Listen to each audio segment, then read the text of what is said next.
যে সিনের কারণে বরবাদ সিনেমা এত জনপ্রিয়তা পেয়েছে দর্শকদের মাঝে। বাংলা সিনেমার সেরা ভয়ঙ্কর সিন বরবাদ সিনেমায় রয়েছে। শাকিব খানের এমন ফাইট সিন এর আগে অন্য কোনো সিনেমায় দেখা যায়নি, যেটা বরবাদ সিনেমায় দেখা গিয়েছে।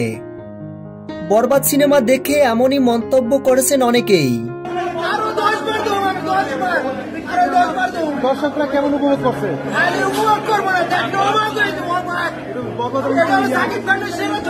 সিনেমাটি মুক্তির পর থেকে দর্শকদের কাছ থেকে বেশ ভালোই রিভিউ পাওয়া যাচ্ছে এবং এই বরবাদ সিনেমা দেখতে সিনেমা হলের সামনে দর্শকদের উপচে পড়া ভিড়।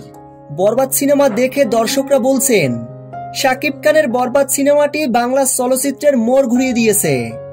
এখন সকল দর্শকরা এই বরবাদ সিনেমা দেখার আগ্রহ প্রকাশ করছে। সবচেয়ে বেশি নজর কাড়ল বরবাদ সিনেমার লাস্টের দৃশ্য, যেখানে নায়িকার সামনে ভিলেন যিশু সেনগুপ্তকে মেরে কুপিয়ে আগুনে পুড়িয়ে ছাই করে দিয়েছে। প্রিয় ভিউয়ার্স, বরবাদ সিনেমাটি আপনারা এখনো যারা দেখেননি, আপনাদের নিকটস্থ প্রেক্ষাগৃহে গিয়ে বরবাদ সিনেমাটি দেখুন। বরবাদ সিনেমাটি দেখে সিনেমা হল থেকে বের হয়ে বলতে বাধ্য হবেন, তামিল তেলেগু সিনেমার ফিল পেয়েছি এই বরবাদ সিনেমায়।